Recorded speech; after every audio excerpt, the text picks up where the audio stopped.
আপনারা দোয়া করবেন আল্লাহ তাআলা যেন সব পেরেশানি দূর করে উম্মার জন্য কল্যাণকর একটা সিদ্ধান্ত নেওয়ার তৌফিক দান করেন। নানা কারণে নানা জায়গায় মহব্বত মানুষ করে, এজন্য খুব পেরেশানির মধ্যে আমার ভাইরা আমারে স্মরণ করছে। এতটুকু বুঝবেন, ঝড় আসবে, ঝাপটা আসবে। আমরা দুইটা প্রশ্নে বাংলাদেশে ভাই, আমরা একবারে 5 ভাই থাকি না? আপনাদের নাই মনে, সবাই একজন একজন।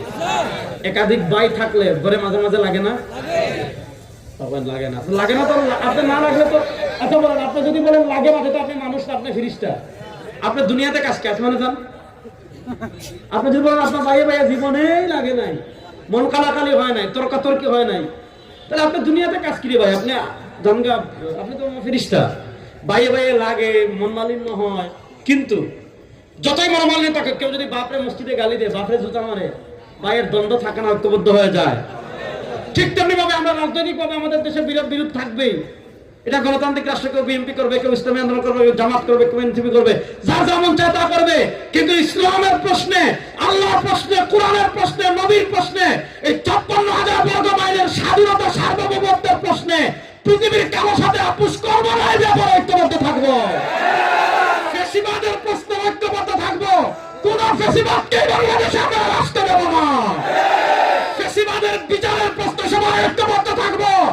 আমার ভাইকে যারা গুলি করেছে, আমার ভাইকে যারা খুন করেছে, আমার ভাই উসমান হাদিকে যারা গুলি করে হত্যা করেছে, ওই ভারতের দূষণদের বিচার বাংলার মাটিতে করতেই হবে।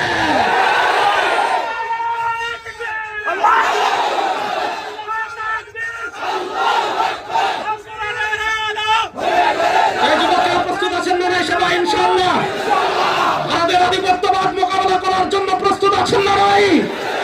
বাংলাদেশে ভারত যদি এক উসমান হাদিকে শহীদ করে দিল্লির বাবুদের আধিপত্যবাদকে পরাজিত করার জন্য গড়ে গড়ে লক্ষ উসমান হাদি তৈরি হয়ে যাবে।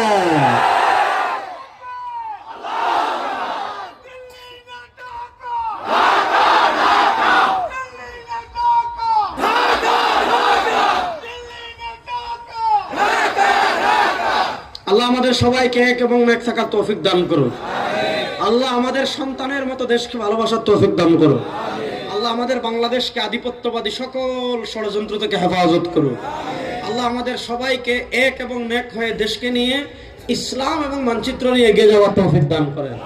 শেষ একটা কথা বলি, আমাদের স্বাধীনতা 3 বার দেখছি আমরা। একটা হলো ৭১-এ, একটা হলো ৪৭-এ, আবার দেখছি ২৪-এ।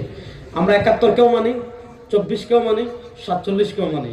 কিন্তু বাংলাদেশ ৭১-এর আগেও আর যাবে না, ৪৭-এর আগেও যাবে না। ৭১-এর আগে ছিল পাকিস্তান, বাংলাদেশ কখনো আর পাকিস্তানে ফিরে যাবে না ইনশাআল্লাহ।